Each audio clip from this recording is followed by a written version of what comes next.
finales de los años 80, el mundo de los motociclistas nórdicos estaba tranquilo, pero era ese tipo de tranquilidad que no dura. En la cima de la cadena alimenticia estaba el club de motociclistas Ángeles del Infierno. Su reinado era casi absoluto en toda Escandinavia. Un parche, una regla y una red de hombres que no cuestionaban cómo se hacían las cosas. Pero un poder así siempre tiene una línea de falla, una sola grieta esperando presión. Y eventualmente alguien siempre la pisa. Ese alguien fue Jan Clark Jensen. Jensen no nació dentro del mito de los motociclistas. No creció sobre una Harley con una pistola metida en el cinturón. Entró al mundo como una sombra, silencioso, preciso, peligroso. En una cultura llena de egos rugientes, Clark no necesitaba hablar. Tenía la presencia de alguien que ya sabía lo que venía después. Los hombres a su alrededor presumían, gritaban, posaban para su reputación. Clark no lo hacía, y ese silencio lo hacía mucho más peligroso de lo que cualquiera se daba cuenta en ese momento. Se unió al club de motociclistas Ángeles del Infierno en Dinamarca, en una época en la que el poder del club parecía intocable. Dominaban el mundo clandestino nórdico. Ningún club rival representaba una amenaza real y las autoridades no podían seguir el ritmo de la red que los ángeles habían creado. Estaban expandiéndose rápido, más rápido de lo que cualquiera podía desafiar, pero con el crecimiento vinieron las grietas. No a todos les gustaba la forma en que se estaba manejando el club. No todos querían vivir bajo la sombra de alguien más. Dentro de esas grietas, la ambición creció. Clark no era imprudente, no era un hombre que buscara hacer una rebelión ruidosa, era un hombre que ponía atención. Observaba cómo operaba el liderazgo, veía cómo se distribuía el poder. Y poco a poco, en conversaciones silenciosas, en viajes nocturnos, en ese tipo de reuniones que nunca me aparecen en los informes policiales, empezó a reunir seguidores. Lo que hacía peligroso a Clark no era la fuerza, era la paciencia. No atacaba rápido. Él construyó cimientos, construyó confianza, construyó algo dentro de los propios muros de Los Ángeles. Ese liderazgo no pudo verlo venir hasta que ya era demasiado tarde. Sus compañeros decían que podía controlar una habitación sin necesidad de alzar la voz. En un mundo donde el poder a menudo venía de la brutalidad y la rudeza, él invirtió la fórmula. Así es como nacen las figuras de culto. No por carisma, sino por un control silencioso. Con el tiempo, sus seguidores serían mucho más peligrosos que una banda. Se convertirían en la chispa que incendió todo el mundo de los motociclistas nórdicos. La guerra que siguió se extendería por Dinamarca, Suecia, Finlandia y Noruega. Llevaría a bombardeos, asesinatos y redadas. Arrastraría a gobiernos, fuerzas policiales y clubes rivales a una tormenta que no podrían contener. Pero no comenzó con el caos, comenzó con un hombre que se negó a agachar la cabeza. Jan Clark Jensen no era solo un motociclista, fue un antes y un después en la historia de los motociclistas europeos, y el camino hacia esa guerra comenzó en silencio, exactamente como a él le gustaba. Su historia de Jan Clark Jensen no comienza con titulares llenos de humo ni luces intermitentes de la policía. Comienza en silencio. En un país donde los inviernos son largos, los caminos atravesaban la niebla como cicatrices, y el mundo de los forajidos seguía siendo lo bastante pequeño para que todos se conocieran. La escena de motociclistas de los años 80 en Dinamarca no era solo un telón de fondo, era un ecosistema. El club de motociclistas Ángeles del Infierno se había establecido como la fuerza más dominante en ese ecosistema. Su parche no era solo un símbolo, era una corona. El rojo y blanco significaban poder, protección y algo aún más peligroso, un nombre que la gente temía antes de siquiera ver tu rostro. Ese era el mundo en el que Clark entró. A diferencia de muchos que se unieron a esta vida persiguiendo ruido y estatus, Clark nunca fue el tipo de hombre que necesitaba anunciarse. De hecho, eso era lo que lo hacía destacar. No era un peleonero que intentaba probarse a sí mismo en cada oportunidad, ni un bocazas que trataba cada reunión del club como un escenario. Entraba a las habitaciones y ponía nerviosa a la gente, no por lo que decía, sino porque no necesitaba decir nada en absoluto. Era callado pero no olvidable. En esos años, las noches en el club eran rituales. Las paredes olían a aceite, whisky, cuero y humo de cigarro permanente. Los motores rugían afuera y las risas resonaban adentro. Debajo de todo existía una estructura más aguda de lo que la mayoría notaba. Cada parche representaba un peldaño en una escalera. Cada voz tenía su lugar, y los que hablaban más fuerte usualmente eran los que caían más duro. Clark lo aprendió pronto. Como prospecto y después como miembro con parche, se volvió observador. Él estudiaba cómo el poder realmente se movía por la habitación, cómo las decisiones reales no se tomaban en la mesa donde todos se sentaban. Ocurrían en la barra después de la reunión, en voces bajas, lejos del ruido. Él notó a quienes escuchaba la gente, incluso cuando no tenían un título. Quién controlaba el dinero sin escribir y podía iniciar o detener un viaje solo con la mirada. Guardaba esos detalles como municiones. A mediados y finales de los 80, Helsingborg no era solo otro capítulo, se estaba convirtiendo en el capítulo en Dinamarca. Una arteria estratégica tenía proximidad a fronteras, rutas marítimas, puertos y autopistas que conectaban el inframundo nórdico. Todos en ese capítulo sabían que estaban sentados sobre el poder, pero pocos entendían lo frágil que realmente era. Clark lo sabía.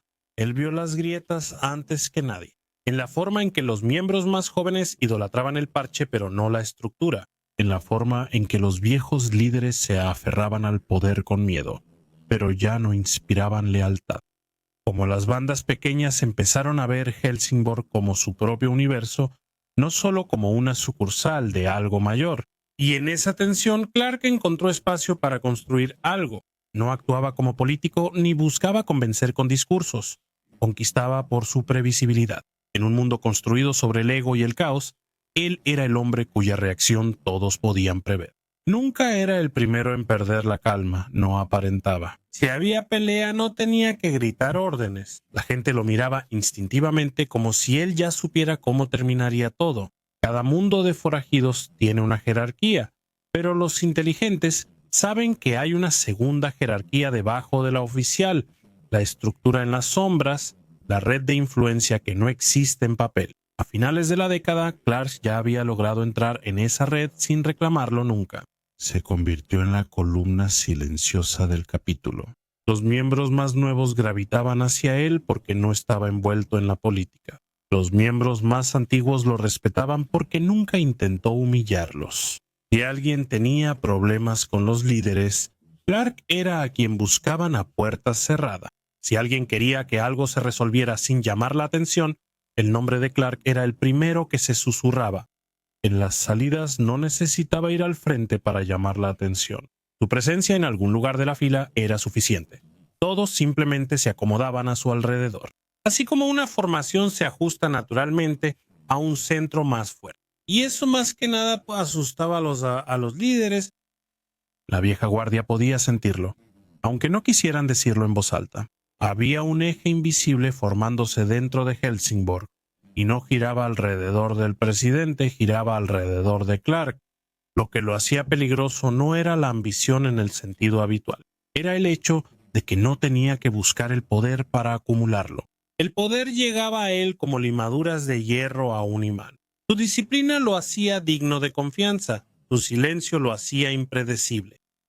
Y la imprevisibilidad en un club como este es mucho más peligrosa que una rebelión abierta. Para 1990, esas largas noches de invierno en la Casa Club se sentían diferentes. Era algo sutil, pero real. La gente empezó a tomar partido sin siquiera darse cuenta de que lo hacía. Podías notarlo en la forma en que los hombres se agrupaban durante los descansos para fumar, en la manera en que las conversaciones se volvían más lentas cuando Clark entraba a una habitación, y en quién los seguía en los recorridos y quién no. Seguía siendo solo un hombre, sin título, sin un desafío declarado. Pero dentro del capítulo, el equilibrio de poder estaba cambiando lentamente como placas tectónicas moviéndose bajo una ciudad desprevenida. Y una vez que ese cambio comienza, no hay forma de revertirlo. Jan Clark Jensen no comenzó una guerra, pero todos sentían que algo se aproximaba. El aire era más denso, se estaban trazando las líneas y el hombre callado estaba justo en medio de todo. Cada capítulo de Los Forajidos tiene a sus caras ruidosas los exhibicionistas, los peleadores, los que hacen notar su presencia con puños, botas y gritos. Pero debajo de ese ruido siempre hay otra capa.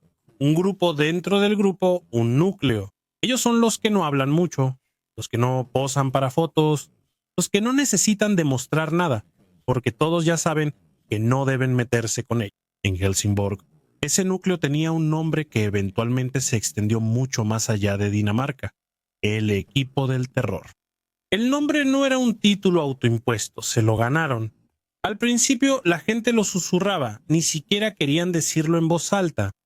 Esos tipos, la banda de Clark, el equipo del terror. Sonaba dramático, pero el nombre les quedaba. No porque fueran salvajes, sino por lo aterradoramente eficientes que eran. El equipo del terror no era una pandilla de motociclistas dentro de otra. No era un proyecto alterno ni un club secreto. Era una red de lealtad absoluta centrada en Jan Clark Jensen. Estos hombres no se reunían en un cuarto trasero ni hacían juramentos de sangre. Simplemente cabalgaban juntos, luchaban juntos, se movían juntos. Con el tiempo se volvieron una base de poder imposible de ignorar para cualquier liderazgo. Su lealtad no venía de promesas, venía del camino. Recorridos largos por noches nórdicas heladas crearon un vínculo más fuerte que las palabras. Cuando el frío atraviesa el cuero y tus manos se entumecen en el acelerador, aprendes rápido en quién confiar para viajar contigo. No es el tipo ruidoso de boca grande, es el hombre que mantiene su línea, el que no se acobarda cuando las cosas se ponen difíciles. El equipo terror estaba formado por ese tipo de hombres en quienes Clark había aprendido a confiar, en momentos donde el caos no solo tocaba la puerta, sino que la derribaba. Y cuando llegaba el caos, ellos no reaccionaban, se movían. Los Ángeles ya tenían agentes oficiales, pero los agentes seguían órdenes. El equipo de terror se anticipaba. Si a alguien le faltaba el respeto a Helsingborg, no esperaban aprobación, ellos lo solucionaban. Si una situación empezaba a calentarse en un bar, el equipo de Clark ya se había posicionado donde necesitaban estar. No se anunciaban, no se pavoneaban, operaban como lobos rodeando a su presa sin hacer ningún sonido. Lo que los hacía aún más peligrosos era que no necesitaban romper las reglas para controlar el capítulo. Ellos usaban las reglas mejor que los propios líderes. Oficialmente, el presidente era quien mandaba, pero extraoficialmente, cada decisión delicada terminaba pasando por el grupo de Clark. Primero, no porque lo impusieran, sino porque la gente confiaba más en ellos. Un prospecto una vez describió cómo era entrar al vestidor y sentir la diferencia entre una noche normal y una noche del equipo del terror. En las noches normales, el ambiente era relajado, música fuerte, whisky barato, hombres riendo con sus historias. Pero cuando el grupo principal de Clark estaba en el edificio, todo cambiaba y las risas se apagaban. El espacio a su alrededor se sentía más pesado, no porque amenazaran a alguien, no tenían que hacerlo. El poder es ruidoso cuando es inseguro. El verdadero poder no necesita volumen. Sus rostros no eran los que los reporteros conocían, pero todos en el mundo de los motociclistas sabían lo que representaban. No te metías con Helsingborg porque eso significaba que te estabas metiendo con ellos. Sus nombres rara vez se mencionaban, sus movimientos rara vez se documentaban, pero su sombra se extendía por cada puerto, carretera y trato que ese capítulo tocaba. ¿Y Clark? Él no los dirigía como un general dando órdenes, los guiaba permaneciendo quieto. Si estaba a punto de estallar una pelea, no gritaba. Cruzaba miradas con su equipo y se movían al unísono, como si lo hubieran ensayado 100 veces. Si un miembro se pasaba de la raya, no necesitaba hacer amenazas. Una sola palabra, o a veces ninguna, era suficiente. Lo entendían sin necesidad de palabras. Ese tipo de coordinación no venía de reuniones, venía de la confianza forjada en 1000 momentos compartidos. Nadie más lo vio. Noches en carreteras desiertas, peleas en estacionamientos, encuentros cercanos con la policía. Su vínculo se forjó donde solo la carretera puede hablar. Y pronto el resto del club lo notó. Los hombres empezaron a alinearse más cerca de Clark, no porque buscaran problemas, sino porque veían hacia dónde iba la corriente. La lealtad es la moneda en este mundo, y la banda de Clark tenía el banco más rico del capítulo. No tenían títulos, pero tenían peso. El tipo de peso que hacía que los hombres miraran a Clark antes de mirar al presidente real. Para los líderes mayores era como despertar un día y darse cuenta de que el suelo bajo sus pies había cambiado sin hacer ruido. En papel, todo seguía viéndose igual, pero el centro de gravedad invisible se había movido.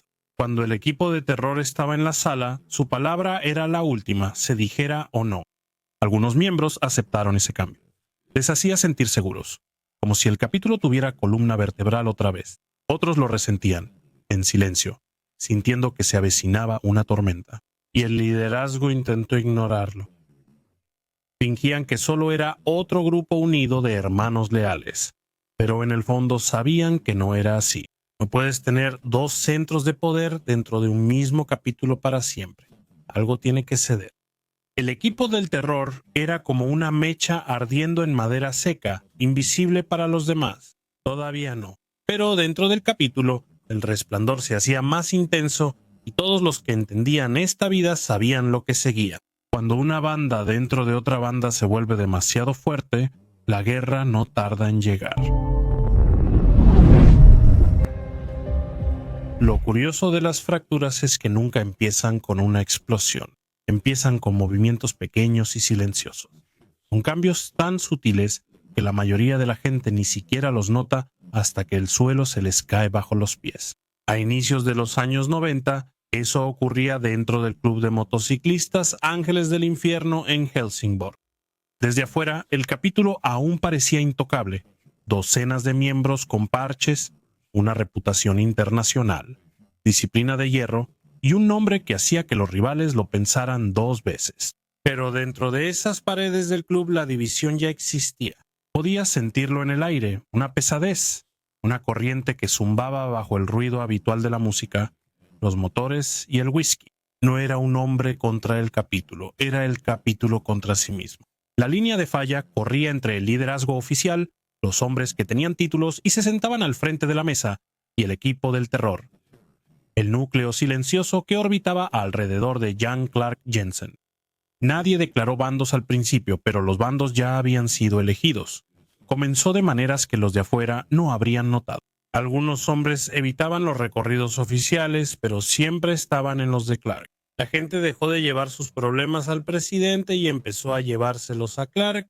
Durante las reuniones alguien hablaba y la mitad de la sala instintivamente volteaba a ver a Clark para ver cómo reaccionaba antes de decidir qué pensaban. El verdadero cambio no fue ruidoso, fue silencioso, lo que lo hacía más peligroso. El liderazgo de la vieja escuela, forjado en la rebeldía inicial, dependía de la autoridad ruidosa, los golpes de puño sobre las mesas, las voces elevadas, los recordatorios constantes del rango. La autoridad de Clark venía de la quietud, que se propaga más rápido que el ruido.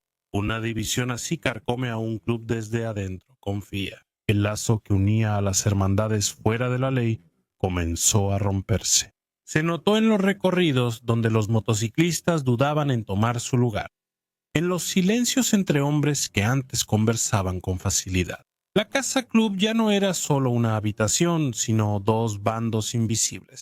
Y lo curioso de las líneas invisibles es que no permanecen invisibles para siempre. Para 1991 ya no era un rumor. La gente empezó a usar la frase en voz baja, con cuidado. Los dos Helsingborgs, uno que seguía al presidente y otro que seguía a Clark.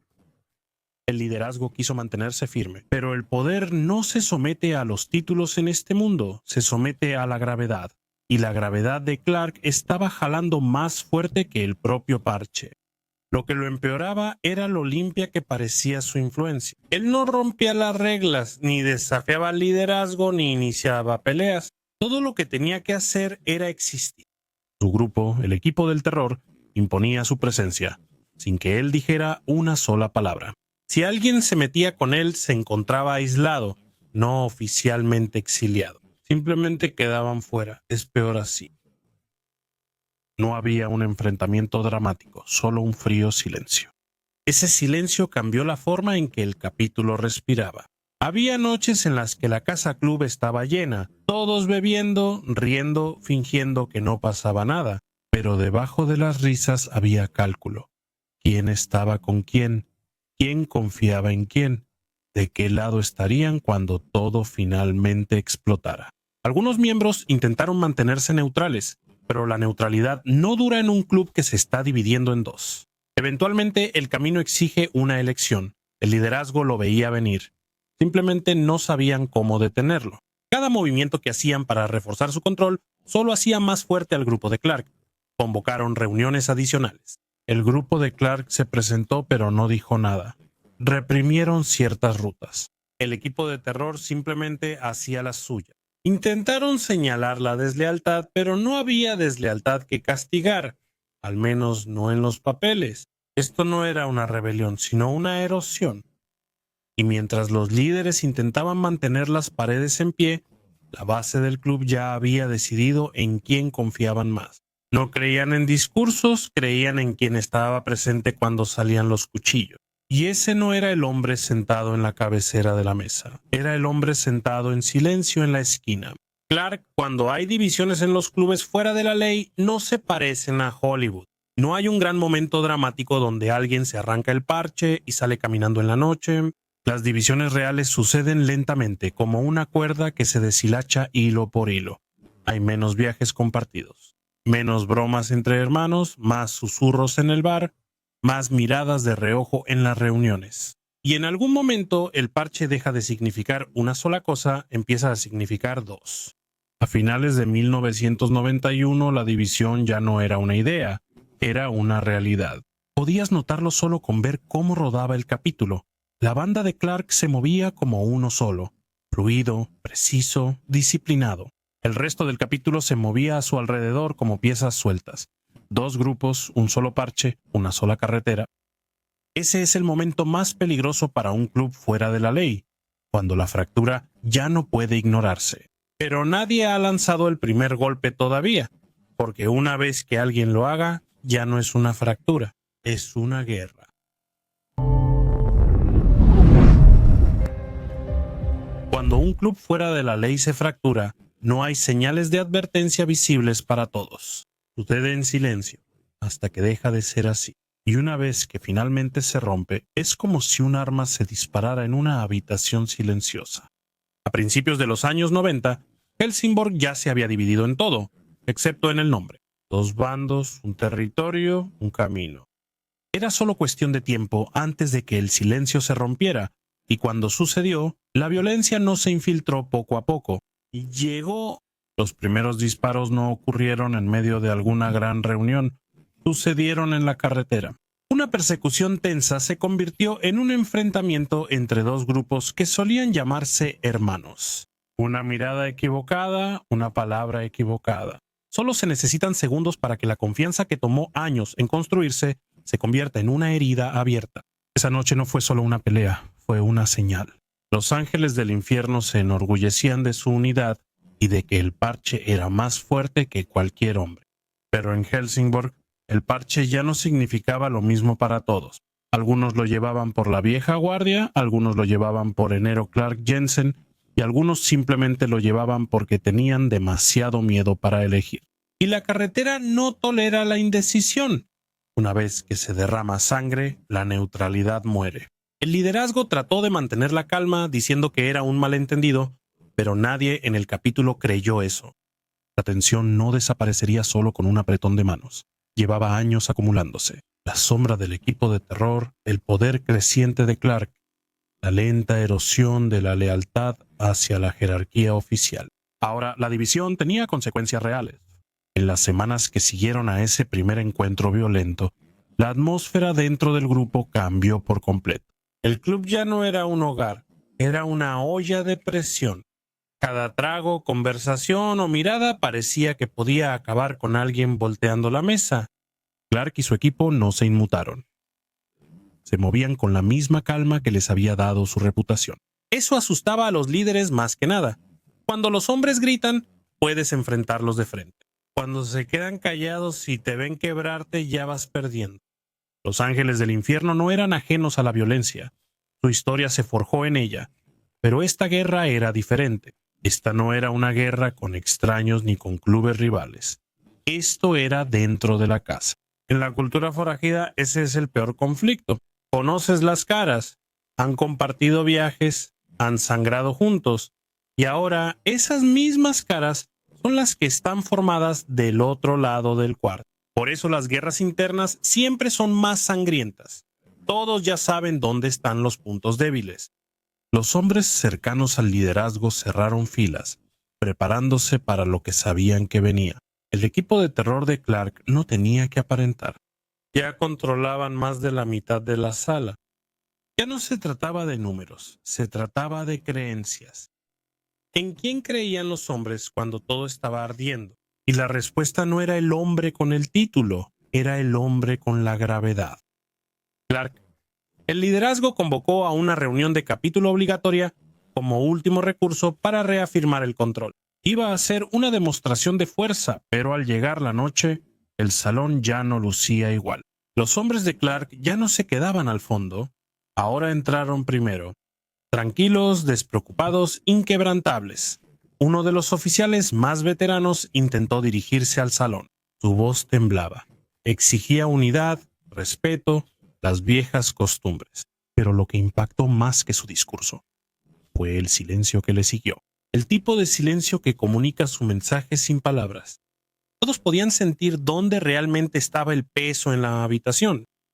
Cuando Clark finalmente habló solo unas cuantas frases, fue suficiente para cambiar por completo la atmósfera. No amenazó a nadie, no alzó la voz, simplemente dijo la verdad que todos habían estado tratando de ignorar. El capítulo ya estaba dividido. Fingir lo contrario no lo salvaría. Y la sala lo escuchó. No el hombre en la silla del presidente. El liderazgo lo vio. Ese momento fue como ver la corona resbalarse.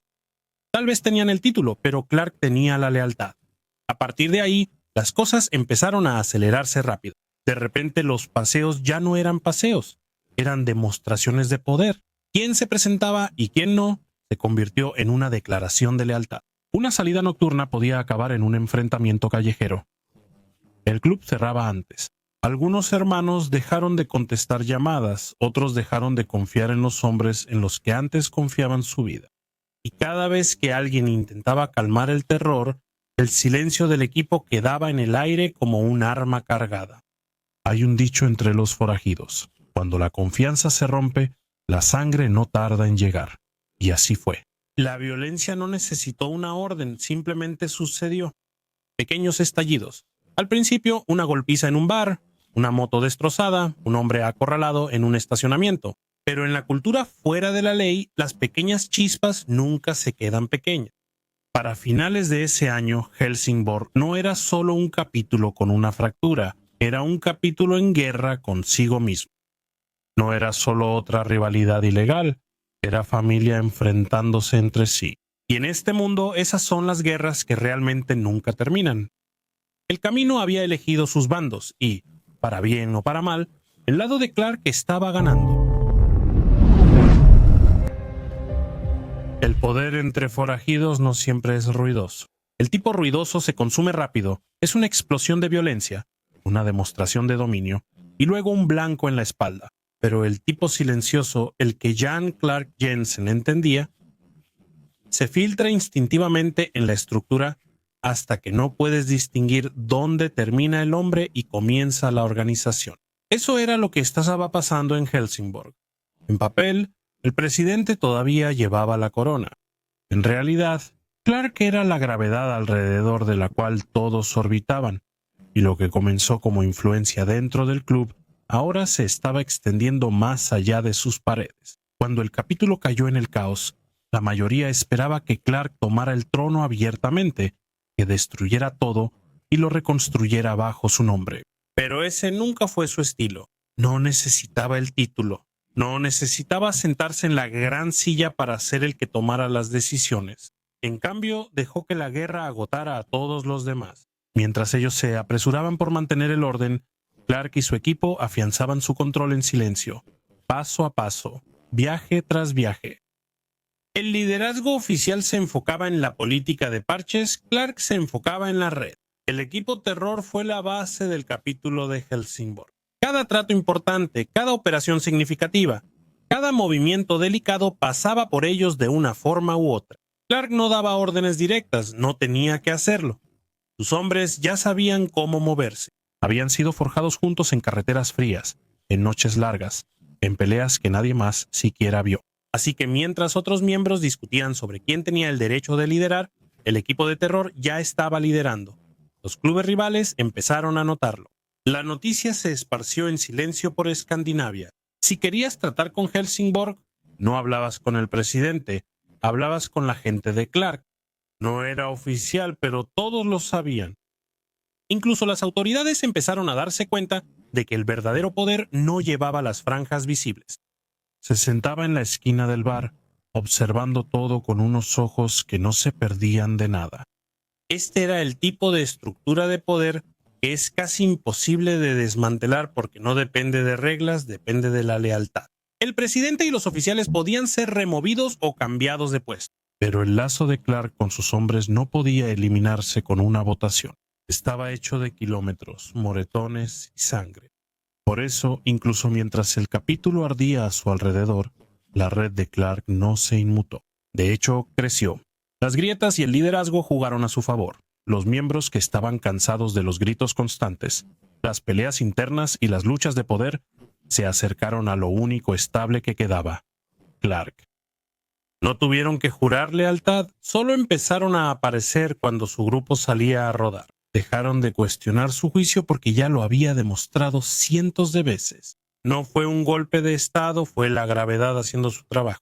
En algún momento, incluso los hombres en puestos de liderazgo empezaron a cooperar en silencio con el equipo de Clark. No era lealtad, era supervivencia. Cuando un imperio cae, los inteligentes eligen el lado estable.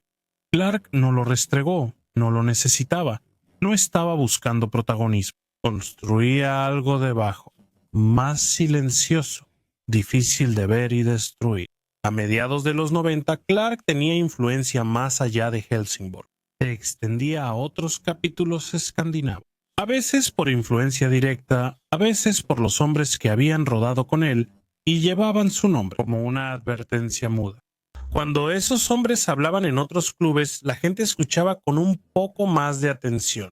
No era porque tuvieran títulos, era porque todos sabían lo que había detrás de ellos. Para los de afuera, todavía parecía que el capítulo intentaba mantenerse unido, pero los de adentro sabían la verdad. Un segundo imperio estaba surgiendo dentro del parche y no llevaba corona. Se movía como humo por los huecos debajo de la estructura, en todas partes y en ninguna al mismo tiempo. Y en el centro de ese imperio silencioso estaba Clark, no dando órdenes a gritos, solo observando, esperando, construyendo. Para entonces, la guerra había dejado de parecer una lucha por el liderazgo y había empezado a parecer una entrega lenta. La vieja guardia se estaba cansando, Clark no. Los hombres que se resistieron a él se encontraron aislados. Su influencia disminuía con cada mes que pasaba. Mientras tanto, el círculo de Clark no creció por fuerza, sino por inevitabilidad. En el mundo de los forajidos, la fuerza atrae fuerza. Su imperio era más peligroso por su disciplina. Los hombres de Clark no se descuidaban, no presumían dinero, no alardeaban. Cuando atacaban, lo hacían limpio. Cuando se movían juntos. La policía empezó a rodear, pero no había nada obvio a lo que aferrarse. Sin movimientos característicos, sin pistas fáciles, solo sombras y rumores. Y la silenciosa certeza de que Clark Jensen estaba detrás de casi todo lo que no podían probar. Esto ya no era solo un capítulo dividido, era un capítulo con un gobernante oculto. A diferencia de los anteriores, Clark no necesitaba validación. Él estaba construyendo algo hecho para durar, algo que pudiera sobrevivir a redadas, presidentes, incluso arrestos. No era un trono, era una estructura. Y lo curioso de las estructuras como esa es que cuando finalmente te das cuenta de ellas ya es demasiado tarde. Durante años, Clark y su equipo operaron en las sombras, evitando cuidadosamente el tipo de violencia llamativa que atrae titulares y la atención federal. Pero el poder, aunque crezca en silencio, al final proyecta una sombra que alguien nota. En este caso, ese alguien fue la policía. No solo la policía local, sino también equipos de investigación que llevaban años intentando entender cómo operaban las pandillas de motociclistas escandinavas Navian.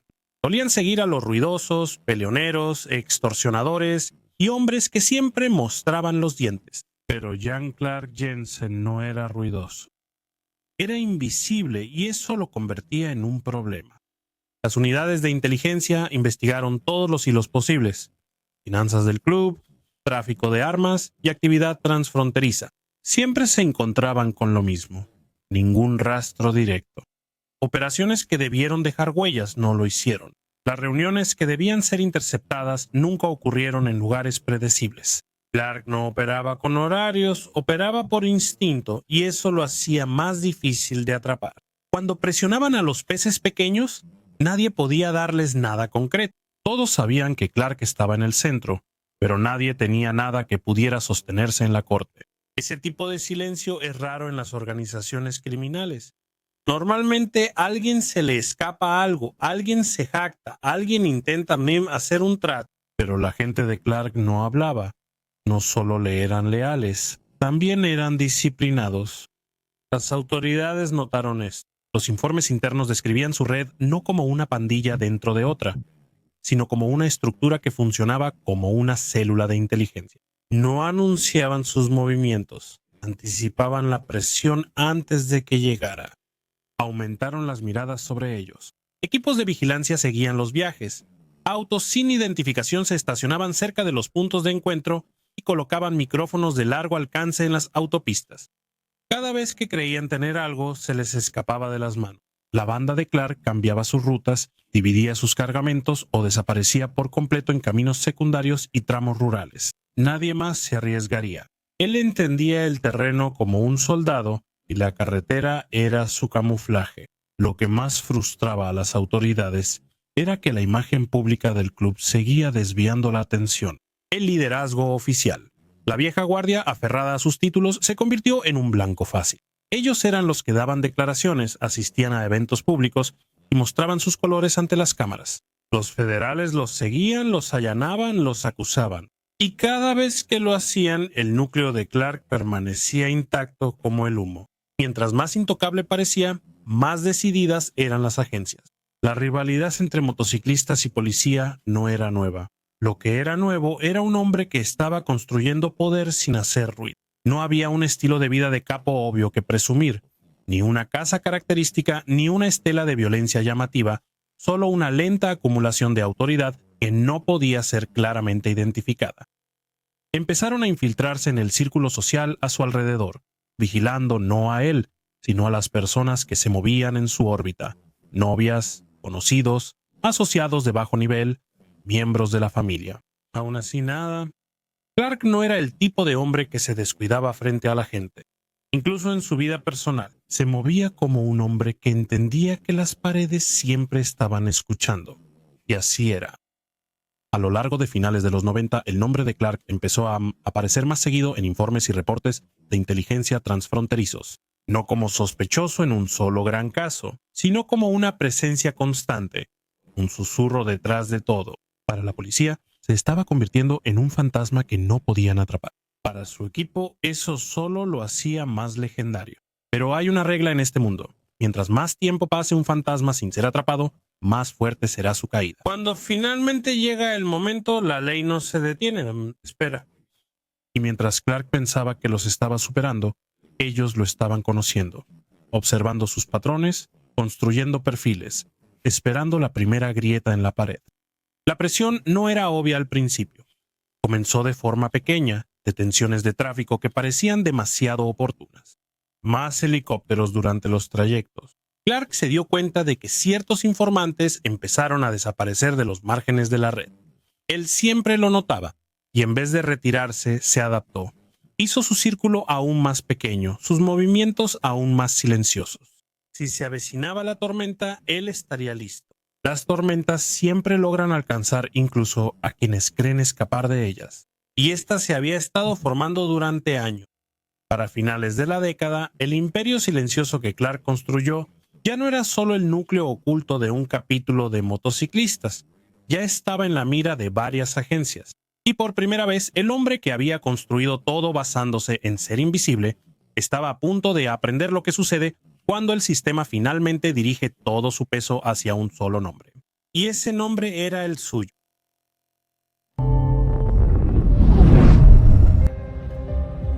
Todo imperio, por más silencioso que sea, tiene un punto débil.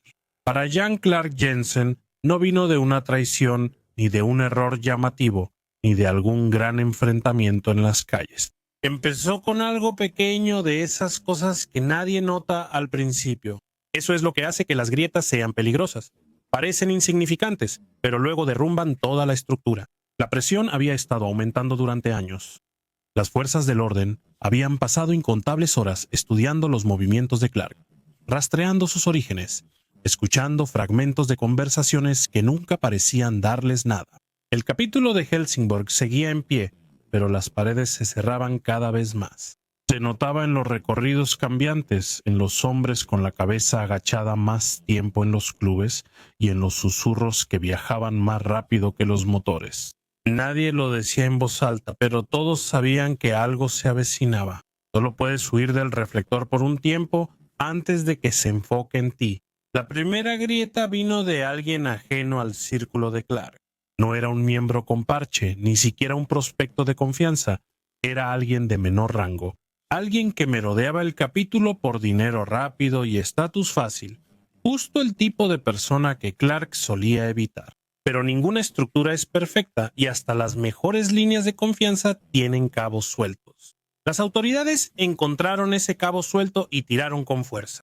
Lo que comenzó como un caso secundario, algo que apenas valía la pena, de repente empezó a mezclarse con el mundo de Clark. No es que el informante tuviera pruebas directas contra él, no las tenía, pero abrió una puerta. Y cuando las agencias federales huelen una oportunidad, no tocan la puerta, la derriban. Casi de la noche a la mañana, el nivel de vigilancia cambió.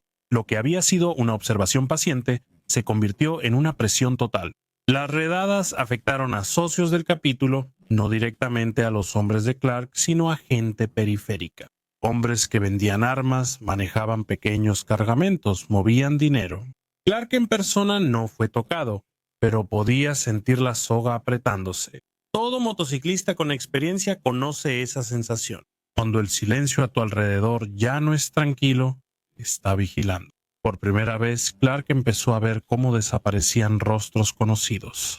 No se los llevaba el viento, sino que iban a celdas. Los interrogaban, los presionaban. Algunos regresaban callados, otros no regresaban nunca. Y ese tipo de silencio pesa. No hace falta que alguien diga informante para que todos empiecen a sospecharlo. Cuando el miedo así se mete en la banda, es como óxido en una estructura de acero, lento, invisible y mortal. Clark intentó adaptarse como siempre. Cerró filas, menos reuniones, recorridos más pequeños, ningún movimiento innecesario. Todo se volvió más cerrado, más frío, más difícil de penetrar. Pero lo que lo hacía brillante como líder, su capacidad de estar en todas partes sin ser visto, ahora jugaba en su contra. Las autoridades no intentaban atraparlo cometiendo un error. Estaban tratando de aislarlo hasta que no tuviera a dónde huir. Y cuanto más resistía, más fuerte se hacía la presión. Entonces surgió la segunda grieta proveniente del interior, no de las autoridades. No fue por una traición en el sentido clásico, sino agotamiento. Años de calor y presión quiebran hasta a los hombres más fuertes. El círculo cercano de Clark no se desmoronaba, pero sus bordes se deshilachaban. Algunos hermanos querían mantener un perfil bajo, otros querían contraatacar. La disciplina que los había hecho intocables durante años empezaba a chocar con el instinto de sobrevivir. Y en la cultura fuera de la ley, la duda es tan peligrosa como una bala. Las fuerzas del orden sabían exactamente lo que estaban haciendo. No necesitaban una confesión de Clark, solo necesitaban que su máquina empezara a trabajar en su contra. Y poco a poco, pieza por pieza, eso fue exactamente lo que empezó a suceder. Se abrieron pequeños huecos logísticos. Rutas confiables de repente se volvieron peligrosas. Personas que habían sido invisibles durante años se encontraron siendo seguidas, detenidas, fotografiadas. Incluso Clark no podía fingir que no lo sentía.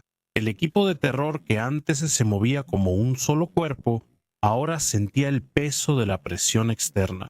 Seguían siendo unidos, seguían siendo peligrosos, pero ya no estaban intactos. El fantasma tenía un pulso, el sistema tenía un rastro, Y por primera vez en décadas, el imperio de Clark tenía un rostro. No podía esconderse. Sabía que la pared se estaba agrietando, pero también sabía algo más. Cuando las paredes se cierran, hombres como él no suplican, se preparan. La verdadera pregunta no era si las autoridades actuarían, sino cuánto de lo que él construyó sobreviviría al impacto. A finales de la década de 2000, la presión que se había acumulado durante años finalmente se rompió. Las autoridades esperaron pacientemente en las sombras, mientras Jan Clark Jensen construía su silencioso imperio. Habían estudiado sus orígenes, se habían infiltrado en su círculo, observaban a su equipo moverse como una máquina que no dejaba huellas. Pero no importa cuán disciplinada sea una estructura, ningún mundo fuera de la ley sobrevive. Una vez que el Estado decide lanzar todo su peso contra él, el martillo siempre cae. Y cuando lo hizo no llegó suavemente, llegó como una tormenta. El primer golpe no fue dirigido a Clark en sí mismo, sino a la infraestructura a su alrededor. Las raíces, los manejadores de dinero, los soldados de bajo nivel que creían que eran invisibles porque su jefe lo era. Unidades federales trabajando con fuerzas especiales europeas lanzaron operaciones coordinadas en varias regiones al mismo tiempo. No querían que se adaptara como siempre hacía. Querían cortarle el oxígeno. En una semana, más de una docena de personas vinculadas a Helsingborg fueron arrestadas o detenidas. Allanaron al amanecer casas de seguridad que nunca habían sido tocadas. Se incautaron vehículos, se congelaron cuentas bancarias. Algunos hombres desaparecieron bajo custodia, sin siquiera un susurro. Clark, a pesar de toda su calma, los sintió de inmediato. Su red estaba construida sobre la confianza y el silencio, pero aún así dependía de las personas. Y de repente esas personas estaban siendo llevadas a salas de interrogatorio. Algunos se mantuvieron firmes, otros no. Es fácil guardar silencio cuando nadie te está presionando. Es más difícil cuando las paredes se cierran y alguien te ofrece una salida. Las autoridades no buscaban confesiones ruidosas. Estaban armando patrones, movimientos, reuniones, rastros de dinero, lenguaje codificado que habían pasado años descifrando. No necesitaban que hablara, necesitaban acorralarlo. Las redadas fueron ataques coordinados y planeados, incluso el equipo de asalto, no acciones al azar. El núcleo antes intocable se encontró bajo una vigilancia tan intensa que algunos de los hombres dejaron de salir de sus casas. La cultura biker vive del movimiento. El poder de Clark provenía del movimiento, de la forma en que su grupo operaba, como viento y acero, pero ahora, cada milla que recorrían se sentía como una milla registrada. Cada conversación como si ya estuviera archivada en algún lugar. Luego vinieron los cargos. Uno por uno empezaron a caer las acusaciones, no solo contra asociados marginales, sino contra los hombres más cercanos a él. Armas, tráfico, actividad de crimen organizado, extorsión, asalto. Incluso casos antiguos reaparecieron de repente. Era como si alguien hubiera jalado cada hilo que alguna vez ignoraron y los hubiera atado en una sola soga. Y en el centro de esa soga querían un solo nombre, Clark Jensen. Esto era diferente al calor habitual. No era una advertencia, era una intimidación. Era una caída a gran escala, diseñada para colapsar el imperio desde adentro hacia afuera. Órdenes judiciales, órdenes de vigilancia, informantes cambiando de bando. Después de años de silencio. Y a pesar de todo, Clark se mantuvo en silencio. Había construido su vida sobre el silencio. Incluso él sentía esa presión de la que ningún hombre escapa para siempre. Dentro del club la atmósfera cambió de la noche a la mañana. Hombres que antes entraban como si fueran dueños del mundo, ahora entraban con los hombros tensos y la cabeza baja. Algunos evitaban el contacto visual por completo. Cuando ese tipo de miedo se mete en un club, se propaga más rápido que cualquier bala. Clark no gritaba, no daba órdenes a gritos, no tenía que hacer. Todos ya sabían lo que estaba pasando. El camino que antes era libertad ahora parecía una trampa.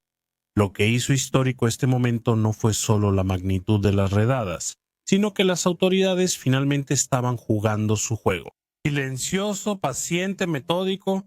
No estaban buscando un tiroteo, estaban desmantelando la estructura pieza por pieza hasta que incluso un hombre como Clark no tuviera dónde quedarse.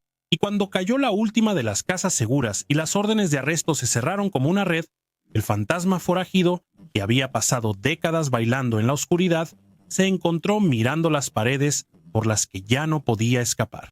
Por primera vez en mucho tiempo, Jan Clark Jensen no estaba cazando. Lo estaban cazando. La mañana en que Clark fue finalmente arrestado, no se sintió como esas capturas cinematográficas de forajidos que ves en la televisión. No hubo llantas ardiendo ni tiroteos de último minuto. Solo un golpe frío en la puerta, un equipo coordinado y el final de un juego largo. Durante años, Jan Clark Jensen había sido el hombre intocable, el nombre que flotaba en los informes como humo. Pero ese día, el humo finalmente tuvo paredes, y el hombre que construyó su poder en el silencio fue escoltado bajo custodia. Sin decir una sola palabra, la noticia se esparció como un incendio forestal por la escena de motociclistas escandinavos. Para algunos fue incredulidad, para otros algo que llevaba mucho tiempo esperando.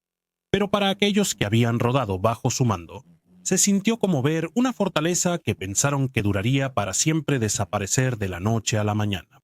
Clark no solo fue presidente o soldado, también una estructura y sistema viviente en el club de motociclistas Ángeles del Infierno. Y cuando ese sistema finalmente fue llevado a una sala de tribunal, todo el inframundo se inclinó para observar. El juicio no se basó en una sola prueba dramática. Se construyó sobre años de trabajo silencioso. Cada conversación que habían escuchado, cada asociado que habían convencido, cada documento que habían recopilado en silencio, cuando él pensaba que nadie los veía. Los fiscales no lo retrataron como un matón imprudente. Lo retrataron como un arquitecto, un hombre que entendía el control, un hombre que no necesitaba alzar la voz para manejar una máquina. Eso hacía el caso más pesado porque no solo intentaban derribar a un hombre, intentaban desentrañar la sombra que él dejó atrás. La sala del tribunal era una vista extraña. Clark no actuó, no intentó cautivar al jurado, no intentó parecer una víctima ni un capo. Se sentó con esa misma mirada tranquila que alguna vez mantuvo bajo control a clubes enteros. Uno tras otro, los testigos subieron al estrado. Hombres que alguna vez lo llamaron hermano, rivales que lo respetaban, investigadores que habían pasado sus carreras tratando de atraparlo.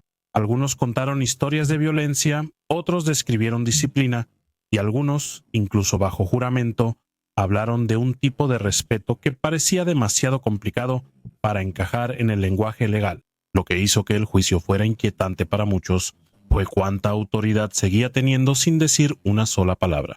Cada vez que un testigo dudaba, cada vez que el fiscal intentaba humanizarlo, ese silencio quedaba suspendido en la sala como un arma. No necesitaba pelear el caso con arrebatos, su reputación lo estaba peleando por él. Pero las autoridades tardaron demasiado en prepararse para este momento.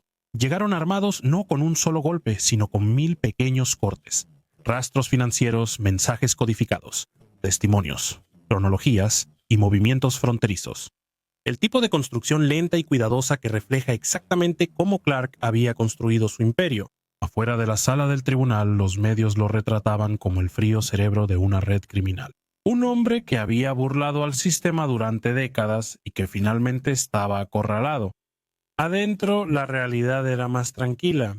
Los federales no necesitaban probar que él apretó cada gatillo, solo necesitaban demostrar que la estructura que él dirigía hacía todo posible. Fue la misma estrategia que lo había hecho intocable durante tanto tiempo, ahora usada en su contra. El mundo motociclista observaba atento. Algunos hombres portaban sus parches con la cabeza más baja de lo normal. Algunos capítulos empezaron a endurecer sus propias reglas internas. Clark ejemplificaba hasta dónde podían llevar a un hombre el silencio y la disciplina en la vida. Y ahora ese mismo silencio se estaba usando como evidencia, no de inocencia, sino de control. Cuando finalmente se dictó el veredicto, no fue una sorpresa, solo fue definitivo. Múltiples cargos, una larga condena, el tipo de condena que no termina con apelaciones ni salidas fáciles. Clark no se inmutó, nunca lo había hecho. Él solo miraba fijamente al frente, de la misma manera que lo hacía en cada reunión del club. Cada negociación tensa, cada momento. El mundo esperaba que hablara y no lo hacía. Cuando el mazo golpeó, la sala del tribunal no estalló. Sin jadeos, sin caos, solo un cambio silencioso. El fantasma, quien había dirigido un imperio desde las sombras, ahora era propiedad del Estado. Pero aquí está el asunto con los fantasmas. Puedes encerrar al hombre, pero no a la leyenda. Fuera de esos muros, el mito de Clark Jensen ya se estaba consolidando, no porque fuera invencible, sino porque, durante décadas, hizo que la gente creyera que lo era.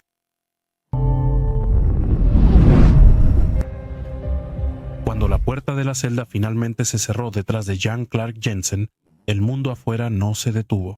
Los motores siguieron rugiendo, los parches siguieron rodando, y los caminos fuera de la ley, que construyeron su poder, siguieron adelante. Pero algo era diferente. Su ausencia no era un silencio que se desvanecía, era un silencio que permanecía, una especie de eco que vivía en los espacios donde solía estar.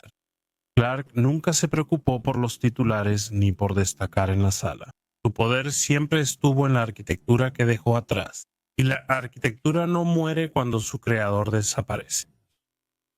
En los años que siguieron a su condena, las autoridades se felicitaron por haber desmantelado una poderosa estructura criminal. Pero lo que no entendieron del todo fue que Clark no había construido un culto a la personalidad, sino que había creado un sistema. No necesitaba estar sentado en la cabecera de la mesa para que su influencia siguiera viva. El equipo de terror que una vez operó bajo su silenciosa dirección no se disolvió. Se adaptaron. Las reglas que él estableció, la disciplina, el silencio, las cadenas invisibles de lealtad, lo sobrevivieron. Su nombre ya no se mencionaba en habitaciones abiertas, pero sus métodos estaban en todas partes. Jóvenes prospectos que nunca lo conocieron. El hombre creció escuchando historias sobre cómo él manejaba las cosas, cómo podía entrar a una habitación y hacer que los hombres dejaran de hablar sin decir una palabra. Cómo su grupo se movía como un solo cuerpo en la carretera, cómo la policía lo persiguió durante años sin poder probarle nada. Estas no eran solo historias, eran lecciones. En la cultura forajida, las leyendas no solo glorifican, también enseñan. Dentro de los círculos de motociclistas, la leyenda de Clark se convirtió en una referencia. Mantén todo bajo control, sin ruido, sin llamar la atención.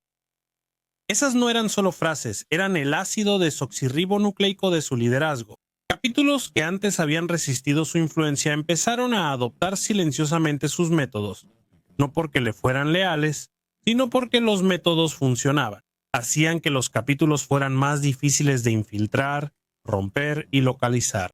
De una manera extraña, casi poética, su mayor poder llegó después de que se fue. Pero el legado no es unilateral. Fuera de los clubes, el nombre de Clark se convirtió en un caso de estudio. Las agencias de la ley en toda Europa lo analizaron, su ascenso y caída, como si fuera un modelo a seguir. Cómo evitó ser detectado, cómo controló su entorno, cómo hizo del silencio su arma más poderosa. Entrenaron a su gente de forma distinta, enfocándose menos en objetivos ruidosos y más en quienes nunca hacen ruido desde el inicio. En ese sentido, Clark cambió ambos lados del juego, incluso estando tras las rejas. Él no habló, no escribió memorias, no dio entrevistas, no hizo declaraciones llamativas, solo el mismo silencio que construyó su leyenda. Y ese silencio se volvió más fuerte que cualquier discurso que pudo haber dado. Él no fue un mártir, no fue un héroe, fue un hombre que construyó algo tan metódico que lo sobrevivió. Algunos hombres desaparecen cuando los encierran. Clark se convirtió en un mito. Para los veteranos, su nombre provoca asentimientos silenciosos, no vítores.